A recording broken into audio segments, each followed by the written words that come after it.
internationale. Tout le monde le sait. Le Japon s'est développé en langue japonaise, la France s'est développée en français, l'Angleterre, les États-Unis en anglais, etc. Pourquoi les pays africains ne vont pas se développer d'abord à partir de leur langue? Pourquoi les systèmes éducatifs africains ne vont pas d'abord développer les compétences fondamentales de base en termes d'apprentissage de la lecture, du calcul et toutes les autres compétences instrumentales en partant du vécu de l'enfant, en partant de la langue que l'enfant comprend et parle déjà dans sa société? C'est important et vous le savez tous.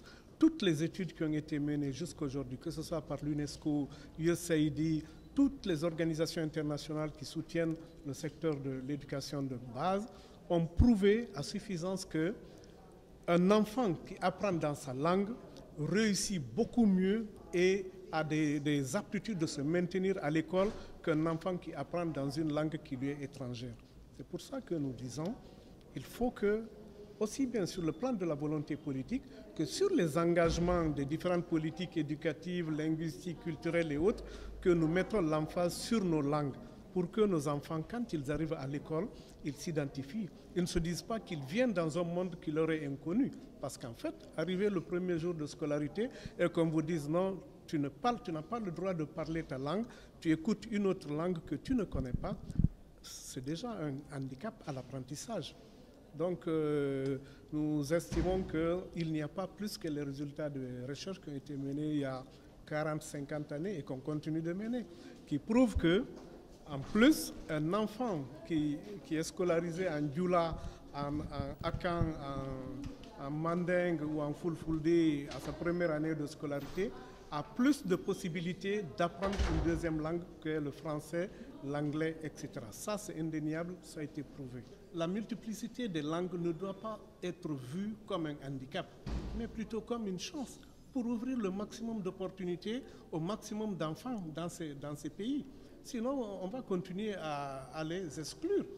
Pour dire qu'un enfant qui ne réussit pas en français, et nous savons tous aujourd'hui que tous les tests qui sont mis, que ce soit le PISA ou autre à l'échelle internationale, prouvent que jusqu'à la fin de l'enseignement secondaire, vous avez très peu d'enfants qui lisent et qui comprennent correctement un texte en français.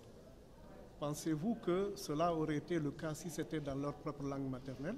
Non, c'est évident. Parce qu'ils auraient appris beaucoup plus rapidement et beaucoup plus en profondeur. Donc moi, je crois qu'il faut plus voir la multiplicité des langues comme un enrichissement, comme une valeur ajoutée en termes éducatifs qu'en termes d'obstacles. Même si je comprends bien ce que vous voulez dire aussi, c'est que à un moment donné, compte tenu des moyens disponibles, compte tenu du nombre d'enseignants disponibles, compte tenu du fait qu'il faut beaucoup plus de matériel pour autant de langues, qu'il faut peut-être arriver à une négociation. Moi, je parle plus de négociation que de décision brusque d'exclusion de langues.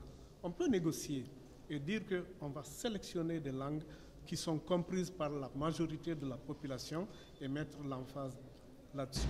Mais ça, c'est une question de choix national. C'est une question de décision locale.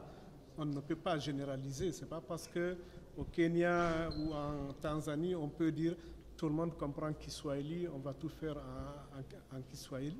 Mais les autres vont se dire, et nous autres? Tout le monde a raison.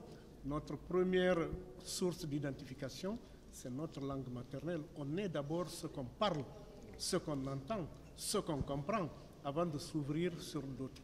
Donc ça, il y a aussi l'aspect culturel, l'aspect politique, je voulais dire, de la question, au-delà de l'aspect strictement culturel. Mais ça, c'est un débat national et les pays sont libres de faire leur choix, de faire des négociations communautaires à tous les niveaux.